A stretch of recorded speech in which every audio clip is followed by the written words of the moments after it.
హరే కృష్ణ. ప్రస్తుతం మనం వైశాఖ మాసంలో ఉన్నాం. వేసవికాలం. ఉదయం 6 గంటలు కూడా అవ్వకుండానే సూర్యుడు ఆకాశంలో భగభగా మండిపోతున్నాడు. ఈ సందర్భంగా ఒక చక్కటి విషయాన్ని తెలుసుకుందాం. సైన్స్ చెప్పేటువంటి ఒక ఆసక్తికరమైన విషయం ఏమిటంటే, ఒక్క క్షణకాలంలో సూర్యుడు ఉత్పత్తి చేసేటువంటి శక్తి సమస్త భూమి యొక్క శక్తి అవసరాలను 5 లక్షల సంవత్సరాల వరకు తీర్చగలదట.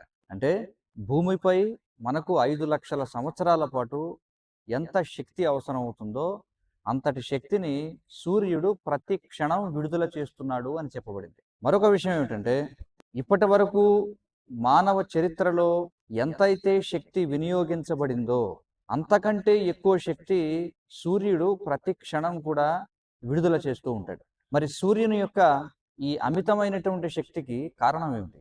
దీనికి కారణం ఆ సూర్యుడు స్వయంగా శ్రీకృష్ణ భగవానుని యొక్క నేత్రం కాబట్టి. ఈ విషయం భగవద్గీతలో కూడా మనకు తెలియజేయబడింది. అందుకే విష్ణు సహస్రనామాల్లో విష్ణువుని కీర్తించేటప్పుడు ఆదిత్య, భాను, అర్క, భాస్కరద్యుతి, అహ, తపనః, సవిత్ర, ప్రకాశనః, లోహితాక్ష అనేటువంటి వివిధ నామాలు కృష్ణుని యొక్క ఈ సూర్య విభూతిని కీర్తిస్తున్నాయి. చైతన్య చరితామృతంలో కూడా కృష్ణుడు సూర్యసముడు, ఎక్కడైతే సూర్యుడు ఉంటాడో అక్కడ అంధకారం ఉండనట్లుగా, ఎక్కడైతే కృష్ణుడు ఉంటాడో అక్కడ మాయ ఉండదు అని చెప్పబడింది. కృష్ణ సూర్యసమ, కృష్ణుడు సూర్యసముడు.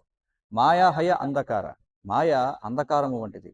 జహా కృష్ణ నహి మాయార్ అధికార్, ఎక్కడైతే కృష్ణ సూర్యుడు ఉంటాడో అక్కడ మాయ తన అధికారాన్ని చలాయించలేదు. మరి మనకు అత్యంత ప్రియమైనటువంటి శ్రీమద్ భాగవతం ఇది స్వయంగా కలియుగ ప్రభావం చేత అజ్ఞాన గాఢాంధకారంలో మునిగిపోయినటువంటి జనులకు వెలుగును పంచడానికే శ్రీకృష్ణ భగవానుడు ఈ భాగవతం అనేటువంటి సూర్యుని రూపంలో అవతరించాడు అని శాస్త్రాలు కూడా చెబుతున్నాయి. మరి మీ జీవితాల్లో ఉన్నటువంటి అంధకారాన్ని పారద్రోలి ఆ కృష్ణ సూర్యుని యొక్క వెలుగుతో నింపుకోవాలంటే శ్రీమద్ భాగవతం చదవండి. హరే కృష్ణ.